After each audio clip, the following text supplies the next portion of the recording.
Hi, welcome back to Archu star logs. இன்றைக்கி நம்ம ரொம்ப ஈஸியான கேப்சிகம் மசாலா தான் பார்க்க போகிறோம்.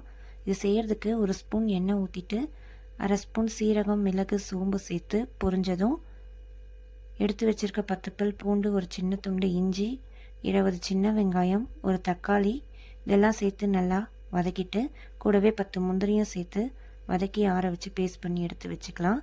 அதே கடாயில் 2 ஸ்பூன் எண்ணெய் ஊற்றி அரை ஸ்பூன் சீரகம், கருவேப்பிலை சேர்த்துட்டு அரைச்சி வச்சுருக்க பேஸ்ட்டையும் சேர்த்துட்டு மிளகாய்த்தூள், தனியாத்தூள், மஞ்சள் தூள், கரம் மசாலா சேர்த்து பச்சை வாசனை போகிற அளவுக்கு நல்லா வதக்கிக்கலாம். கூடவே கொஞ்சம் தேவையான அளவுக்கு தண்ணியை ஆட் பண்ணிவிட்டு நல்லா கொதிக்க வைக்கலாம். இதுக்கு கிரேவிக்கு தேவையான உப்பையும் சேர்த்துக்கலாம். ஆல்ரெடி க்யூபாக கட் பண்ணி வச்சுருக்க ஆனியன், கேப்சிகமையும் சேர்த்து ஒரு 10லேருந்து 15 நிமிஷம் நல்லா குக் பண்ணி எடுத்தால் ரொம்ப டேஸ்டான கேப்சிகம் கிரேவி ரெடி. இதே மெத்தடில் நீங்களும் ட்ரை பண்ணி பாருங்கள்.